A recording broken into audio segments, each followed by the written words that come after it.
Hi, I'm Craig, and I help veterans go from feeling stuck and unseen after service to living with confidence, connection, and purpose so that they can thrive in civilian life and relationships. Hey, vets and families. Today we are going to talk about the condition system and name for flat feet, plantar fasciitis, and bilateral foot pain. Again, just as in our last video, this is a very popular claim that veterans submit. It is a common, again, another common claim that veterans submit. And honestly, it's one of those conditions that are conducive to all veterans who serve on active duty because of the nature of their duties involving a lot of walking, running, physical training, those kinds of things. So we're going to talk about flat feet, plantar fasciitis, and bilateral foot pain today. So let's get into it, the condition, system, and name, and then we will, just like in all of our videos, we'll break down how the VA rates it. We'll talk about case law, and we will end with some evidentiary support strategy for post-service claim. So flat feet, Pes Planus, and plantar fasciitis are two of the most common foot conditions among veterans, often resulting from years of physical strain, heavy gear, and rigid military boots. You guys remember those days and those times, those, walking with your rucksacks, those ruck runs, humping, if you're in the Marine Corps, jumping out of airplanes, those kinds of things, landing on your feet, all of those different things that are associated with strain on the foot area. Pes Planus occurs when the arches of the feet collapse, leading to overpronation, imbalance, and pain that radiates through the ankles, knees, hips, and lower back. Plantar fasciitis is the inflammation of the thick tissue band, the plantar fascia, along the bottom of the foot, causing sharp heel pain, especially in the morning or after standing long periods. Long deployments, forced marches, prolonged standing on hard surfaces, and improper boot support contribute heavily to chronic foot issues in service members. So over time, these conditions can result in secondary musculoskeletal problems, including shin splints, knee instability, and lumbar strain due to altered gait mechanics. So all of this should be very familiar to you if you served any time in the military and have participated in any of these activities. Standing on hard surfaces, boot support. There was always a foot protocol whenever you were doing some long hike or ruck or run. There was always a foot protocol to make sure you check your feet and ensure that there was no pain, or ensure that if there was pain that you got checked out, and make sure that you can continue. Most of the time it was to make sure you could continue and finish the march. Most of the time. I wouldn't say oftentimes it was to make sure that you were necessarily okay. Much of the thought process was, hey, we'll just take care of it once we get back to garrison, and we'll go to doc, get medical to check you out, and you should be fine. But just right now, let's see if we can heal you up enough to keep on hiking and keep on running, keep on walking, keep on humping, keep on rucking, right? That was the mentality. So this should bring back those thought processes when you start to think about whether or not you qualify for a plantar fasciitis, flat feet, or bilateral foot claim. So how does the VA consider it on the scale? The VA rates flat feet and plantar fasciitis under diagnostic code. Pes Planus is rated under diagnostic code DC 5276 and a 38 CFR 4.71 alpha, with ratings from 0 to 50% depending on severity. 0% is mild symptoms relieved by arch supports. That means once they put arch supports in your shoes, you're okay. 10% moderate bilateral or unilateral pain and deformity. 30% severe bilateral condition with swelling, accentuated pain, and calluses on your feet. 50% is pronounced bilateral condition with marked deformity, extreme tenderness, and no improvement from orthotics. Listen, this is something that can clearly be seen on a compensation and pension exam, right? And so we always talk about worst day scenarios in CMP exams. You can definitely talk worst day scenarios and how the pain, when we are to talking about the pain, but some of these things that are listed here, deformity, extreme tenderness, no improvement from orthotics, calluses, swelling, that can actually be seen at the C&P exam. Okay, if you're hurting that day, or if it's something that bothers you all the time, that should be something that's easy to explain whenever you do your compensation and pension exam. So keep that in mind. Again, continuing with how the VA considers it on the scale, plantar fasciitis can be treated under Diagnostic Code 5284, other foot injuries, when severe or not directly listed, depending on whether the disability is moderate, 10%, moderately severe, 20%, or severe, 30%. Okay? If both feet are affected, if it's a bilateral condition, the VA may combine ratings or grant a higher percentage under bilateral factor rules. And we did a video on bilateral factor rules when we did our video on VA Math Demystified. Go ahead and check that out, and make sure you see that on my channel of how the VA kind of, when there's bilateral conditions, how the percentages are combined. Okay, functional loss due to pain, weakness, or limited motion. See Mitchell and Shinseki in 2011. We've covered that case law here as well. Must also be considered during the rating. Veterans with secondary pain in the knees, hips, or back caused by altered gait may qualify for additional secondary service connection. Remember, those secondary service connections, if you go from the bottom up, things that affect your feet, your shins, your knees, think about your thighs, right? Think about your hips, and then moving up to your back and your spine, right? Whenever you think about service-related connections, think about the pain that you're experiencing in all of those body parts as you write your statements, as you talk about functional daily impact, as you talk about functional loss, and activities of daily living. And here's some case law. And our disclaimer for case law is, please make sure that this case law relates to your case specifically. And please don't try to use case law, slap it on your claim, and say that the VA should rate you for that just because there's case law that exists that was rated for someone else. Your situation is unique to you.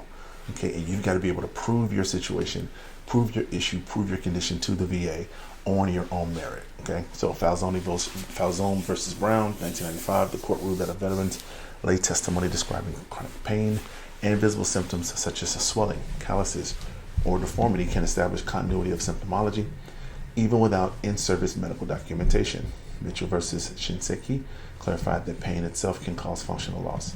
If pain limits walking, standing, or endurance, the VA must factor that into the disability rating. Copeland versus McDonald established that distinct foot conditions must be rated separately under the appropriate diagnostic codes. For example, Pes Planus, separate from plantar fasciitis or hallux valgus, preventing the VA from lumping multiple foot issues under one rating. Together, these cases strengthen claims by ensuring functional loss, lay evidence, and separate diagnoses are properly considered when determining a veteran's overall foot disability rating. This is case law that could be invaluable to your case. If ever you run into a situation where there's a higher level review that you need to do, or whenever you're into a situation where there's a Board of Veterans Appeals that you have to attend, you can use some of this case law, or you can work with a VSO or attorney to integrate some of this case law into your similar condition with regard to bilateral foot pain and trying to file a VA disability claim for compensation. Now we move into evidentiary support, which, as you'll note, will be consistent throughout with regard to what you need for claim support whenever you're filing a VA claim for anything. Okay, so how to strengthen your flat feet or plantar fasciitis claim, get an orthopedic or podiatry exam, schedule a comprehensive foot evaluation with a specialist who can document gait abnormalities, arch collapse, pronation, and pressure points using objective tools like gait analysis or imaging. Okay.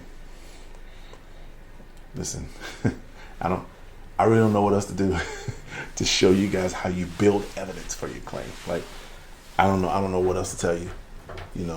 I don't know how else to express the importance of making sure you have evidence that is current, accurate, and complete.